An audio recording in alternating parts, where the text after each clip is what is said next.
You know what's fascinating? While everyone's been obsessing over gold hitting new highs, silver has been quietly staging one of the most explosive moves in commodity history. And the skeptics? They're about to learn a very expensive lesson.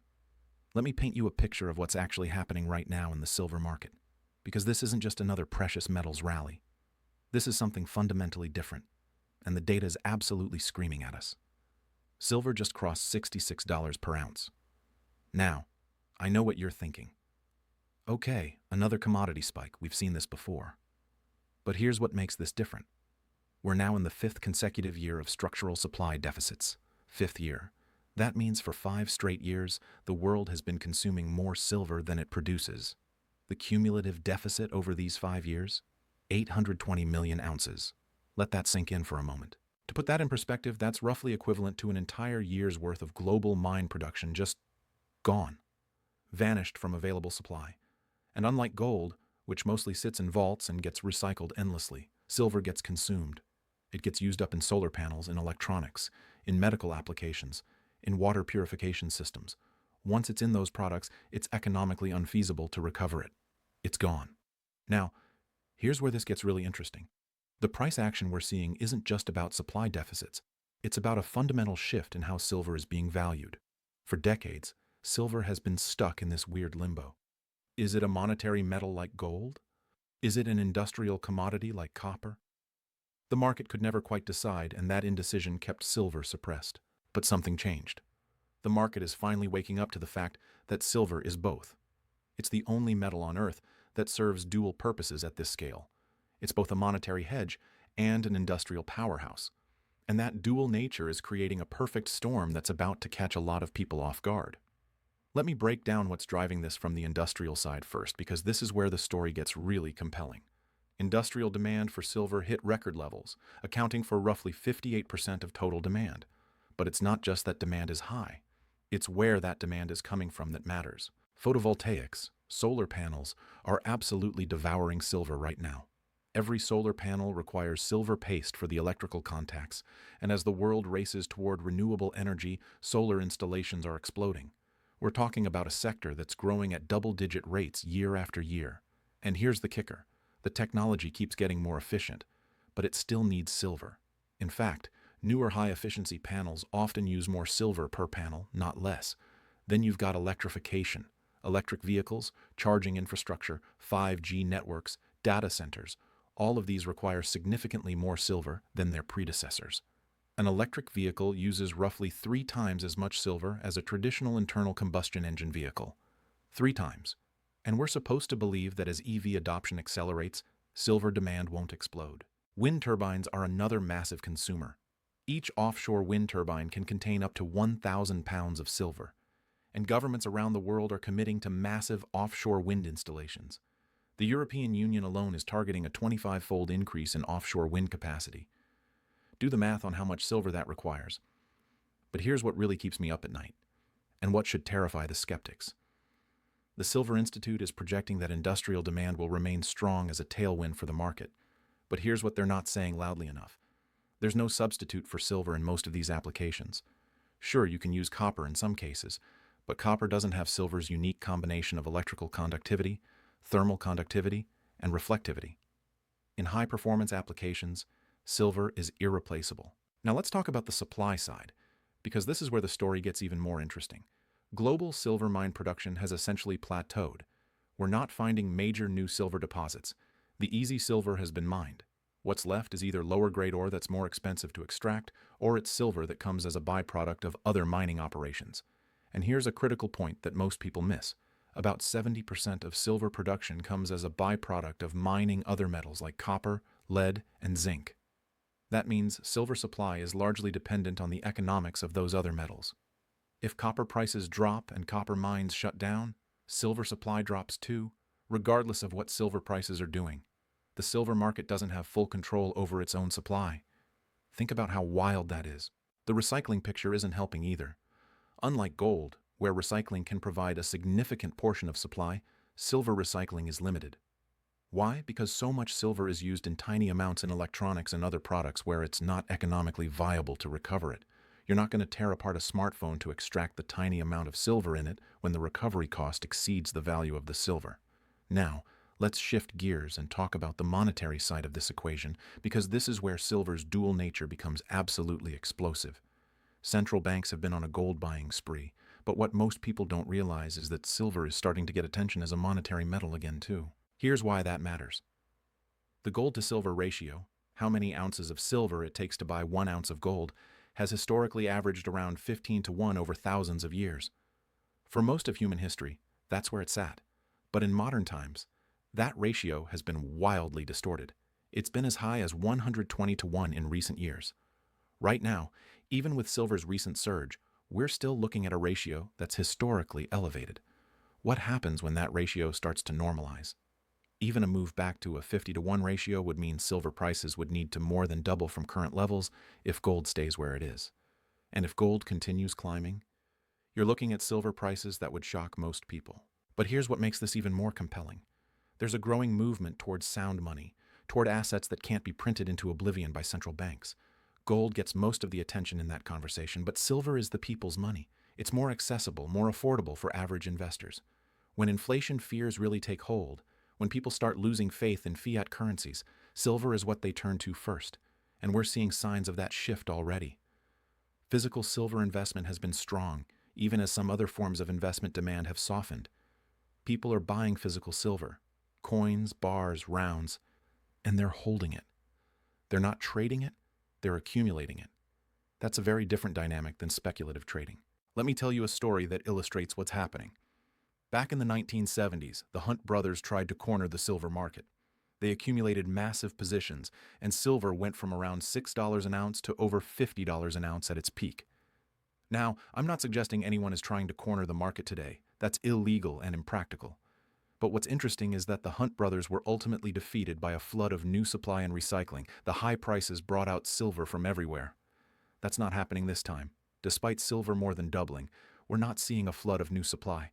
We're not seeing massive recycling. Why? Because the structural dynamics are completely different. The silver that's being consumed industrially isn't coming back. The supply deficit is real and persistent. This isn't a speculative bubble that can be popped by bringing more supply to market. This is a fundamental supply-demand imbalance that's only getting worse. Now, here's where I want to take a brief detour. Because if you're sitting on retirement accounts worth $100,000 or more, this silver situation has some important implications for you. I've put together a comprehensive guide on how precious metals IRAs work, specifically how you can get physical silver and gold into your retirement accounts without triggering tax penalties. It covers the rules, the process, the custodians you need to work with. It's completely free, and you'll find it in the description below. It's worth checking out if you're thinking about how to protect your retirement savings in this environment. But let me get back to where silver prices are headed next, because the technical picture is just as compelling as the fundamentals. From a technical standpoint, silver has broken through multiple resistance levels that it held for years. When silver crosses $66, it's not just a number. It's breaking through psychological barriers and technical levels that have capped prices for a long time. And when those levels break, especially with the kind of volume and momentum we're seeing, it often leads to accelerated moves higher. There are serious analysts projecting silver could hit $100 per ounce. Now, I know that sounds aggressive, but let's think about what would need to happen for that to occur. You'd need continued industrial demand growth, which we have. You'd need persistent supply deficits, which we have. You'd need some monetary demand coming back into silver, which is starting to happen. And you'd need the gold to silver ratio to normalize somewhat, which is overdue. Put all those factors together, and $100 silver isn't some wild fantasy. It's a reasonable projection based on fundamental supply and demand dynamics. And if we get any kind of monetary crisis, any kind of currency instability, any acceleration in the move away from dollar dominance, silver could go significantly higher than that. Let's talk about what's happening with the BRICS nations, because this is a factor that's not getting enough attention. Brazil, Russia, India, China, and South Africa, along with the new members joining the bloc, are actively working to reduce their dependence on the US dollar. They're settling trade in their own currencies, they're building alternative payment systems, and they're accumulating gold reserves at record rates. But here's what's interesting about silver in this context. Silver is more practical for smaller transactions and trade settlement than gold. If you're trying to build a monetary system that works for everyday commerce, not just large institutional transfers, silver makes a lot of sense. And while the BRICS nations haven't explicitly announced silver accumulation programs, the logic of including silver in a new monetary framework is compelling. China has been particularly interesting to watch. They're the world's largest producer of solar panels, the largest market for electric vehicles, and they're building out massive renewable energy infrastructure. They need silver for all of that. But they're also thinking strategically about monetary metals. Would it surprise anyone if China has been quietly accumulating silver alongside their gold purchases? It would be the smart play. Now let's talk about the paper-silver market, because this is where things get really interesting and potentially explosive. The vast majority of silver trading happens in paper form: futures contracts, ETFs, certificates. The actual physical silver backing those paper claims is a fraction of the total paper silver outstanding. It's a fractional reserve system, just like banking. This works fine as long as everyone's content to trade paper and nobody asks for physical delivery. But what happens when that changes? What happens when industrial users start demanding physical delivery because they actually need the silver for production? What happens when investors lose faith in paper claims and want physical metal in their possession? You get a squeeze. And not just any squeeze. You get a squeeze in a market where the available physical supply is already in deficit. The paper market has been suppressing silver prices for years by creating artificial supply through paper contracts. But paper silver can't be used in solar panels. It can't be used in electronics.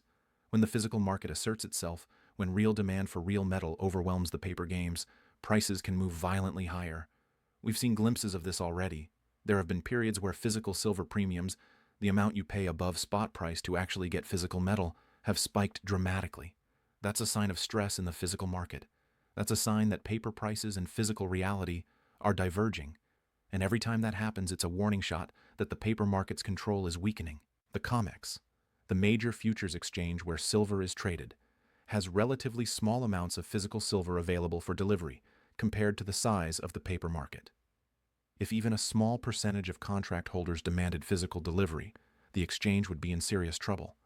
They'd have to either find silver from somewhere, or they'd have to settle contracts in cash at much higher prices. Either way, it would be explosive for silver prices. Here's another angle that's not getting enough attention: the geopolitical situation. We're living in an increasingly fragmented world. Supply chains that were taken for granted are now seen as vulnerabilities. Countries are thinking about strategic resources, about what they need to secure domestically or from reliable allies. Silver is absolutely a strategic resource. It's critical for defense applications, for technology, for energy infrastructure. Countries that don't have domestic silver production are starting to think about how to secure supply. That means long-term contracts, strategic stockpiling, and potentially aggressive buying in the market. All of that adds to demand and puts upward pressure on prices. And then there's the inflation picture. Real inflation, not the manipulated CPI numbers, but actual inflation in the cost of living, is significantly higher than official figures suggest. People feel it every time they go to the grocery store, every time they pay rent, every time they fill up their gas tank. That inflation is eroding the purchasing power of fiat currencies. Silver, like gold, is a hedge against that erosion. But silver has an advantage. It's more affordable for average people to accumulate. You can buy silver coins and bars in smaller denominations. You can dollar cost average into a position over time. It's accessible in a way that gold, at over $2,000 per ounce, isn't for many people. As inflation concerns persist, and they will, because the fundamental drivers of inflation haven't been addressed, more people are going to turn to silver as a store of value. That's not speculation. That's human nature. Throughout history, when fiat currencies lose credibility, people flee to hard assets. And silver is one of the most liquid, most recognized hard assets available. Let me paint a scenario for you. Imagine we're 2 years from now. Industrial demand for silver has continued to grow as renewable energy installations accelerate and electrification expands. The supply deficit has persisted, and cumulative deficits are now approaching 1 billion ounces. Some major industrial users have started securing long-term supply contracts at premium prices because they're worried about availability. Meanwhile, monetary demand has picked up as inflation remains elevated and currency concerns grow. More investors are allocating to precious metals, and silver is getting a larger share of those allocations because of its dual nature and its relative value compared to gold. The gold-to-silver ratio has started to normalize, moving from current levels toward historical averages. In this scenario, where does silver trade? It's not hard to see it well above $100 per ounce. In fact, some of the more bullish analysts are talking about $150 or even $200 silver in a scenario where all these factors align. Now, I'm not making a prediction that we definitely get there, but I am saying the path to those prices is clearer than most people realize. The skeptics will tell you that industrial demand could weaken if there's a recession, and sure, that's possible. But here's the counter-argument. Even in a recession, the transition to renewable energy continues. Governments have committed to it, they've passed legislation funding it, and the infrastructure build-out has momentum that won't stop just because GDP growth slows for a quarter or two. The skeptics will tell you that new supply will come online and fill the deficit. But where? We're not seeing major new discoveries. We're not seeing a rush of new mine development. And even if we did, it takes years to bring a new mine into production. The deficit is happening now. The skeptics will tell you that technology will find substitutes for silver. But after decades of research and development, silver remains the best conductor, the best reflector, the best material for many critical applications. If there was an easy substitute, we'd be using it already. Here's what the skeptics are missing. They're thinking about silver the old way. They're thinking about it as just another commodity that follows normal supply and demand cycles. But silver isn't normal. It's the only metal that's simultaneously a monetary asset and a critical industrial input. That dual nature creates dynamics that don't exist in other markets. When silver moves, it can move fast and far. We saw it in 2011 when silver went from around $18 to nearly $50 in less than a year. We saw it in 2020 when silver doubled in a matter of months.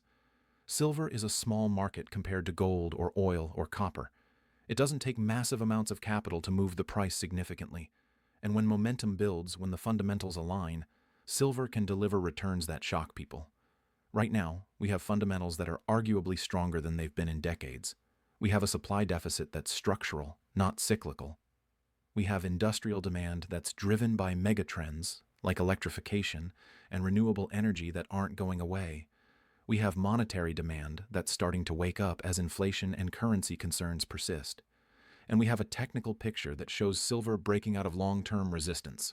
The skeptics are going to be punished because they're fighting the fundamentals. They're betting against supply and demand. They're assuming that somehow, magically, supply will increase or demand will decrease enough to bring the market back into balance, but there's no evidence that's happening. In fact, all the evidence points the other way. Think about the investors who've been short silver, betting on prices to fall. They've been getting squeezed as prices have climbed. Think about the industrial users who've been operating hand-to-mouth on silver supply, assuming they could always buy what they needed at reasonable prices. They're now facing the reality of tight supply and rising costs. Think about the investors who've been sitting on the sidelines, waiting for a pullback to get in. They're watching prices climb and realizing the pullback might not come, or if it does, it might not come back to levels they were hoping for. Here's the thing about silver that makes it so compelling right now. The risk-reward is asymmetric. If I'm wrong, if somehow the supply deficit gets resolved and demand weakens and prices fall, silver might go back to $40 or $50. That's a 25 to 40% downside from current levels. But if I'm right, if the fundamentals play out the way they appear to be setting up, silver could go to $100, $150, or higher. That's 50 to 125% upside or more. When you have that kind of asymmetric risk-reward, when the fundamentals support the upside case, and when the technical picture confirms the move, that's when you want to be positioned. That's when being a skeptic is expensive. And here's what makes this even more interesting. We're still early in this move. Yes, silver has more than doubled. Yes, it's hit new highs. But relative to where it could go based on the fundamentals, relative to where it's been historically when adjusted for inflation, we're still in the early innings of this move. Silver in 1980 hit $50 per ounce. Adjusted for inflation, that's over $180 in today's dollars. Now, I'm not saying we necessarily get back to inflation-adjusted all-time highs, but it puts current prices in perspective. Even at $66, silver is still well below its inflation-adjusted peak. There's room to run.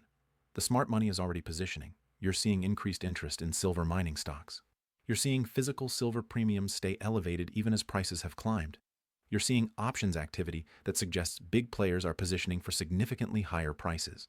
The market is telling you something if you're willing to listen. But here's what you need to understand. This isn't a trade. This is a position. Silver is volatile. It can have sharp pullbacks even in a bull market. If you're trying to trade in and out, trying to time every move, you're probably going to get shaken out. The way to play this is to build a position and hold it, because the fundamental story is going to take time to fully play out. The supply deficit doesn't get resolved overnight. The industrial demand trends are multi-year developments. The monetary demand shift is a process, not an event. This is a story that unfolds over quarters and years, not days and weeks. And that's actually good news for investors who understand what's happening, because it means you have time to position yourself properly. Now, I want to be clear about something. I'm not telling you to bet the farm on silver. I'm not telling you to go all in on any single asset.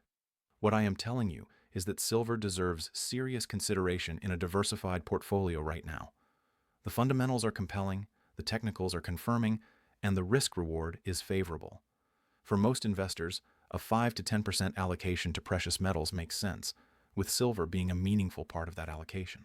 For more aggressive investors who understand the volatility and can handle the swings, a larger allocation might be appropriate. But whatever your allocation, the key is to have exposure to this story, because if it plays out the way the fundamentals suggest, you don't want to be sitting on the sidelines. The skeptics are going to learn a hard lesson. They're going to learn that fighting fundamental supply and demand is a losing battle. They're going to learn that silver's dual nature as both a monetary metal and an industrial commodity creates dynamics that can drive prices far higher than traditional commodity analysis would suggest. They're going to learn that in a small market like silver, when momentum builds and fundamentals align, prices can move in ways that seem impossible until they happen. And here's the final point I want to leave you with. This isn't just about making money, although that's certainly part of it. This is about understanding the world we're living in. We're in a period of massive transition. Energy transition, monetary transition, geopolitical transition. Silver sits at the intersection of all of these transitions. It's required for the energy infrastructure of the future. It's a monetary asset in a world where fiat currencies are losing credibility. It's a strategic resource in a world that's fragmenting into competing blocks. Understanding silver means understanding these larger trends. And positioning yourself in silver means positioning yourself for the world that's coming, not the world that was. The skeptics are stuck in the old paradigm, the old way of thinking about commodities and markets. They're going to be punished because the world has changed and they haven't adapted. So watch what happens next. Watch as the supply deficit persists. Watch as industrial demand continues to grow. Watch as monetary demand starts to accelerate. Watch as the paper market's control weakens and physical reality asserts itself.